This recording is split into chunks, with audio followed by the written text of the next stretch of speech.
ನಮಸ್ಕಾರ ವೀಕ್ಷಕರೇ, ನಾನು ಡಾಕ್ಟರ್ ಪತಂಜಲಿ ಶರ್ಮಾ. ನಮಸ್ತೆ, ನಾನು ಡಾಕ್ಟರ್ ಸೌಮ್ಯಶ್ರೀ ಶರ್ಮಾ, ಸಸ್ಯ ಸಂಜೀವನಿ ಪಂಚಕರ್ಮ ಆಸ್ಪತ್ರೆ, ಅಶೋಕವನ, ಗೋಕರ್ಣ. ನಾವು ಇದೇ ಬರುವ 1ನೇ ತಾರೀಕಿನಿಂದ ಮಾರ್ಚ್ 1ರಿಂದ ವಿಶೇಷವಾದ ಸಂಧಿವಾತ ಚಿಕಿತ್ಸಾ ಕಾರ್ಯಕ್ರಮವನ್ನು ಹಮ್ಮಿಕೊಳ್ತಾ ಇದ್ದೇವೆ. ನಾನು ನಿಮಗೆ ಕಳೆದ ವಿಡಿಯೋದಲ್ಲಿ ಹೇಳಿರೋ ಹಾಗೆ ನಾವು ಸಂಧಿವಾತಕ್ಕೆ ಸಂಬಂಧಪಟ್ಟಿರುವಂಥ ಚಿಕಿತ್ಸೆಯನ್ನು 1 ತಿಂಗಳುಗಳ ಕಾಲ ಹಮ್ಮಿಕೊಳ್ತಾ ಇದ್ದೇವೆ. ಮಾರ್ಚ್ 1ರಿಂದ ಮಾರ್ಚ್ 31ರವರೆಗೆ ವಿಶೇಷವಾಗಿ ಸಂಧಿವಾತಕ್ಕೆ ಸಂಬಂಧಪಟ್ಟಿರುವಂಥ ಚಿಕಿತ್ಸೆಗೆ ಹೆಚ್ಚಿನ ಆದ್ಯತೆಯನ್ನು ಕೊಡ್ತಾ ಇದ್ದೇವೆ. ಎಲ್ಲರದೇ ಚಿಕಿತ್ಸೆಗಳು ಕೂಡ ಇರುತ್ತೆ, ಆದರೆ ಮುಖ್ಯವಾಗಿ ನಾವು ಸಂಧಿವಾತ, ಕಾಲು ನೋವು, ಗಂಟು ನೋವು ಹಾಗೂ ಬೆನ್ನು ನೋವಿಗೆ ಸಂಬಂಧಪಟ್ಟಿರುವಂಥ ಚಿಕಿತ್ಸೆಗೆ ಹೆಚ್ಚಿನ ಪ್ರಾಮುಖ್ಯತೆಯನ್ನು ಕೊಡ್ತಾ ಇದ್ದೇವೆ. ಯಾಕೆ ಹೇಳ್ತಾ ಇರೋದನ್ನ ಅಂತಂದರೆ, ನಮ್ಮ ಸಸ್ಯ ಸಂಜೀವನಿಯಲ್ಲಿ 650ಕ್ಕಿಂತ ಹೆಚ್ಚಿಗೆ ಔಷಧಿ ಗಿಡಗಳಿದೆ. ಇವುಗಳನ್ನು ಉಪಯೋಗಿಸ್ಕೊಂಡು ಸಂಧಿವಾತಕ್ಕೆ ಸಂಬಂಧಪಟ್ಟಿರುವಂಥ ಗಿಡಗಳನ್ನು ಹೆಚ್ಚಿಗೆ ಹಾರ್ವೆಸ್ಟಿಂಗ್ ಮಾಡಿ ಅದರ ಔಷಧಿನ ಹೆಚ್ಚಿಗೆ ತಯಾರು ಮಾಡಿ ಚಿಕಿತ್ಸೆಯನ್ನು ಮಾಡ್ತಾ ಇರುವಂತಹದ್ದು ಅಲ್ವಾ? ಹೌದು. ಸಂಧಿವಾತ ಅಂತ ಬಂದಾಗ ಮೊನ್ನೆ ಒಬ್ರು ಪೇಷಂಟ್ ಬಂದಿದ್ರು. ಅವರಿಗೆ ಅದು ಸಂಧಿವಾತ ಅಂತಾನೆ ಗೊತ್ತಿರಲಿಲ್ಲ. ಏನೋ ತ್ರಾಸಾಗತ್ತೆ ಇಳಿಯುವಾಗ, ಹತ್ತುವಾಗ, ಅಂದ್ರೆ ಅವ್ರು ಅಂದ್ಕೊಂಡಿರೋದೇನು, ಗಂಟು ನೋವು ಬಂದ್ರೆ ಮಾತ್ರ ಇದು ಸಂಧಿವಾತ. ಆದ್ರೆ ಅವರು ಹೇಳ್ತಾ ಇದ್ದಿದ್ದು ಏನಂತಂದ್ರೆ, ಇಳಿಯುವಾಗ ನೋವಾಗತ್ತೆ, ಬಾಕಿ ಟೈಮಲ್ಲಿ ಏನು ನೋವಾಗಲ್ಲ, ನಿಂತ್ಕೊಂಡಿದ್ದಾಗ ನೋವಾಗಲ್ಲ, ಕೆಲಸ ಮಾಡುವಾಗ ಅಷ್ಟೇನು ಗೊತ್ತಾಗಲ್ಲ, ಆದ್ರೆ ಮೆಟ್ಲನ್ನ ಇಳಿಯುವಾಗ ನನಗೆ ನೋವಾಗ್ತಾ ಇದೆ ಅಂತ. ಆಗ ನಾನು ಹೇಳಿದೆ ಇದು ಮತ್ತೆ ಎಕ್ಸಾಮಿನೇಷನ್ ಅನ್ನ ಮಾಡಿ ನೋಡಿ. ಯಾಕೆ ಇಳಿಬೇಕಾದ್ರೆ ಬರುತ್ತೆ ಅಂತಂದ್ರೆ, ಕಾಲನ ಗ್ರಿಪ್ ಹೆಚ್ಚಿಗೆ ಮಾಡ್ಬೇಕಾಗತ್ತೆ. ಗ್ರಿಪ್ ಮಾಡ್ಬೇಕಲ್ಲ, ಇಳಿಬೇಕಿದ್ರೆ.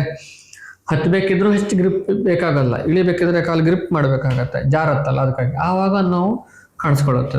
ಖಂಡಿತ. ಆಗ ನಾನು ಅವ್ರಿಗೆ ಹೇಳಿದೆ ಇದು ಸಂಧಿವಾತದ ಆರಂಭಿಕ ಹಂತದಲ್ಲಿದೆ ಅಂದಾಗ ಅವ್ರಿಗೆ ತುಂಬಾ ಆಘಾತ ಆಯ್ತು. ಯಾಕಂದ್ರೆ ಅವರ ವಯಸ್ಸು ಕೇವಲ 28 ವರ್ಷ ಆಗಿತ್ತು. 28 ವರ್ಷಕ್ಕೆ ಇದನ್ನ ನಾವು ಅರ್ಲಿ ಡಿಜನರೇಟಿವ್ ಆಸ್ಟಿಯೋ ಆರ್ಥ್ರೈಟಿಸ್ ಅಂತ ಹೇಳ್ತೀವಿ. ಅಂದ್ರೆ ಅವರ ವಯಸ್ಸಿಗೆ ಅನುಗುಣವಾಗಿ ಬಂದದ್ದಲ್ಲ ಇದು, ವಯಸ್ಸಿಗಿಂತಲೂ ಪೂರ್ವದಲ್ಲಿಯೇ ಕೆಲವೊಂದಿಷ್ಟು ಸವಕಳಿ ಶುರುವಾಗಿ ಅದರಿಂದಾಗಿ ದೇಹದಲ್ಲಿ ಇಂತಹ ಲಕ್ಷಣಗಳು ಕಾಣಿಸ್ತಾ ಇರುತ್ತೆ. ಸವಕಳಿ ಸ್ಟಾರ್ಟ್ ಆಗ್ಬೇಕು ಹೇಳಿದ್ರೆ 2 ಕಾರಣ ಇದೆ. ಒಂದು, ಆ ಗ್ರೋತ್ ರೇಟ್ ಕಡಿಮೆ ಆಗಬೇಕು, ಇಲ್ಲ ಡಿಜನರೇಷನ್ ರೇಟ್ ಹೆಚ್ಚಿಗೆ ಆಗಬೇಕು. 2ರಲ್ಲಿ ಒಂದು ಕಾರಣ. ಒಂದು, ಬೋನ್ಸು ಬೆಳೆಯುವಂತಹದ್ದು ಕಡಿಮೆ ಆಗಬೇಕು, ಇಲ್ಲ ಸವೆಯುವಂತಹದ್ದು ಹೆಚ್ಚಿಗೆ ಆಗಬೇಕು. ಎಕ್ಸಾಂಪಲ್, ಬೆಳೆಯುವಂಥದ್ದು ಕಡಿಮೆ ಆಗ್ತಾ ಇದೆ ಅಂತಂದ್ರೆ ನಮ್ಮ ದೇಹಕ್ಕೆ ಯಥೇಚ್ಛವಾಗಿ ಬೇಕಾಗಿರುವಂತ ಬೋನ್ ಬೆಳಲಿಕ್ಕೆ ಬೇಕಾಗಿರುವಂತ ರಾ ಮೆಟೀರಿಯಲ್ಗಳು ಸಾಕಾಗ್ತಾ ಇಲ್ಲ ಅಂತ ಅರ್ಥ. ಹೌದು. ಇತ್ತೀಚಿನ ದಿನಗಳಲ್ಲಿ ಆ ಒಂದು 28 ವರ್ಷದ ಯುವಕನಲ್ಲಿ ನಾನು ಹೇಳಿದ್ದೇನಂತಂದ್ರೆ, ಕರುಳಿನ ಆರೋಗ್ಯ ಚೆನ್ನಾಗಿ ಇಲ್ಲದೆ ಇರೋ ಕಾರಣಕ್ಕೆ ಅವರಲ್ಲಿ ಸಂಧಿವಾತದ ಆರಂಭಿಕ ಹಂತಕ್ಕೆ ಬಂದಿದೆ ಅಂತ. ಆಶ್ಚರ್ಯ ಅನ್ಸುತ್ತೆ. ಹೊಟ್ಟೆಗೂ ಕಾಲಿಗೂ ಎಲ್ಲಿ ಸಂಬಂಧ? ಈಗ ಅಷ್ಟೇ ಸರ್ ಹೇಳಿರೋ ಹಾಗೆ, ಹೊಟ್ಟೆಯಲ್ಲಿ ಅಬ್ಸಾರ್ಪ್ಷನ್ ಚೆನ್ನಾಗಿ ಆಗದೆ ಇದ್ದಾಗ, ನಮ್ಮ ದೇಹದಲ್ಲಿ ಆ ಮೆಟಬಾಲಿಸಮ್ ಮತ್ತು ಅಬ್ಸಾರ್ಪ್ಷನ್ ಲೆವೆಲ್ಗಳು ಕಮ್ಮಿ ಆಗ್ತಾ ಬಂದಾಗ ಜೀವಕೋಶಗಳ ಉತ್ಪತ್ತಿಯಲ್ಲಿ ವ್ಯತ್ಯಾಸ ಆಗತ್ತೆ. ನಮ್ಮ ಅಸ್ಥಿ ಧಾತುವಿಗೆ ಪೋಷಣೆ ಸಿಗೋದಿಲ್ಲ. ರಸ ರಕ್ತ ಧಾತುಗಳಲ್ಲಿ ಉತ್ತರೋತ್ತರವಾದಂತಹ ಏನು ಪೋಷಕಾಂಶಗಳ ಹರಿವು ಉಂಟಾಗಬೇಕು, ಅದರಲ್ಲಿ ವ್ಯತಿರಿಕ್ತ ಪ್ರಭಾವ ಉಂಟಾಗತ್ತೆ. ಹಾಗಾಗಿ ನಮ್ಮಲ್ಲಿ ಅಸ್ಥಿ ಧಾತುವಿನ ಕ್ಷಯ ಅಥವಾ ಡಿಜನರೇಟಿವ್ ಚೇಂಜಸ್ಗಳು ತುಂಬಾ ಚಿಕ್ಕ ವಯಸ್ಸಿನಲ್ಲೂ ಕಾಣಲಿಕ್ಕೆ ಶುರುವಾಗುತ್ತೆ. ಯಾವ್ಯಾವ ಲಕ್ಷಣಗಳಲ್ಲಿ ನಾವು ಮನೆಯಲ್ಲೇ ಕಂಡು ಹಿಡ್ಕೊಳ್ಬಹುದು ನಮ್ಗೆ ಸಂಧಿವಾತ? ನಿಮ್ಗೆ ಉಂಟಾ ಇಲ್ಲ ಹೇಗೆ ಗೊತ್ತು ಮಾಡ್ಕೋತೀರಾ ಸಂಧಿವಾತ ಉಂಟಾ ಇಲ್ಲ ಅಂತ? ನೀವು ಮಂಡಿ ಮೇಲೆ ಕೈ ಇಟ್ಟು ಮಂಡಿಯನ್ನ ಮಡಿಸಿ ಬಿಟ್ಟು ಮಾಡ್ರೆ ಕ್ರಿಪಿಟೇಷನ್ ಸೌಂಡ್ ಅಂತ ಹೇಳ್ತೀವಿ. ಕಟ್ ಅಂತ ಸೌಂಡ್ ಬರುತ್ತೆ. ಕೈಯಲ್ಲಿ ಹೀಗಿಟ್ಟು ಹೀಗೆ ಮಾಡಿದ್ರೆ ಸೌಂಡ್ ಬರ್ತದೆ ಸಾಮಾನ್ಯವಾಗಿ.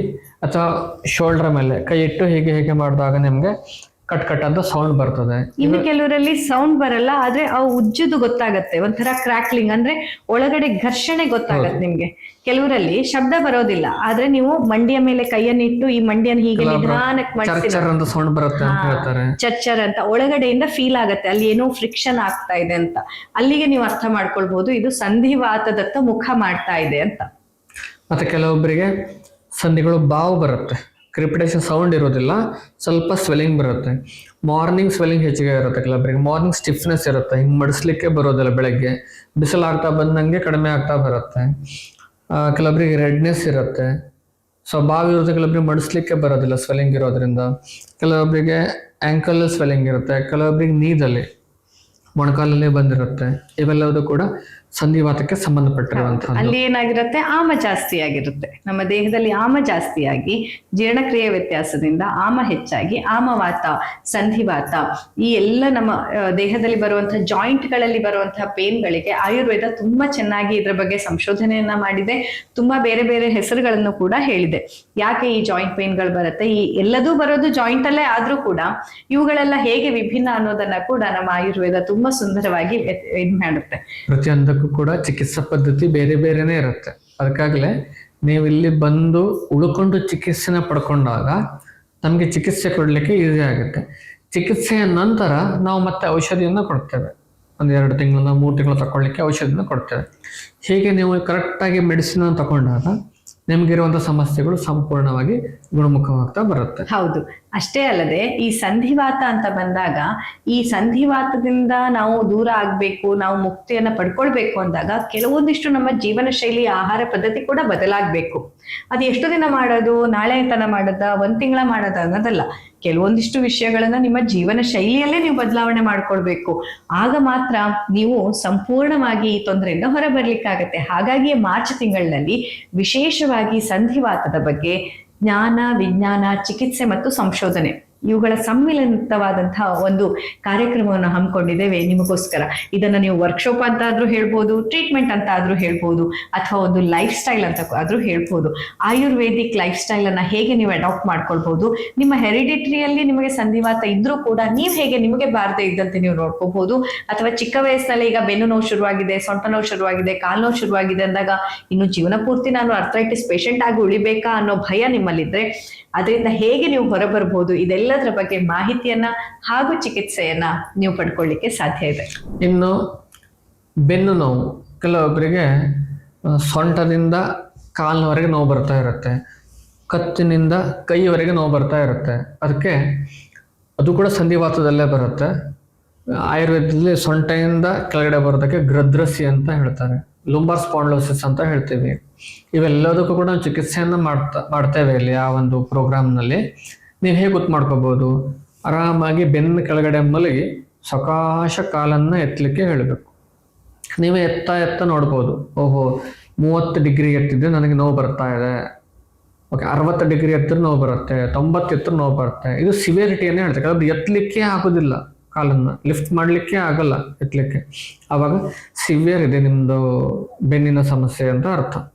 ಹೀಗೆ ತುಂಬ ಎಕ್ಸಾಮಿನೇಷನ್ಗಳಿದೆ. ಇವೆಲ್ಲದರ ಮೂಲಕ ನಾವಿಲ್ಲಿ ಚಿಕಿತ್ಸೆಯನ್ನು ಮಾಡ್ತೇವೆ. ಕರೆಕ್ಟಾಗಿ ನೋಡಿ ಎಕ್ಸಾಮಿನೇಷನನ್ನು ಮಾಡಿ ಚಿಕಿತ್ಸೆಯನ್ನು ಮಾಡ್ತೇವೆ.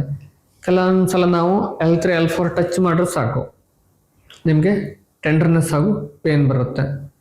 ಸೊ ಇವೆಲ್ಲವುಗಳ ಮೂಲಕ ನಾವು ಕಂಡು ಹಿಡ್ಕೋಬಹುದು ಯಾವ್ಯಾವ ಸಮಸ್ಯೆ ಇದೆ, ಯಾವ ರೀತಿ ಚಿಕಿತ್ಸೆಯನ್ನು ಮಾಡಬೇಕಾಗತ್ತೆ ಅಂತ ಅಲ್ವಾ? ಹೌದು.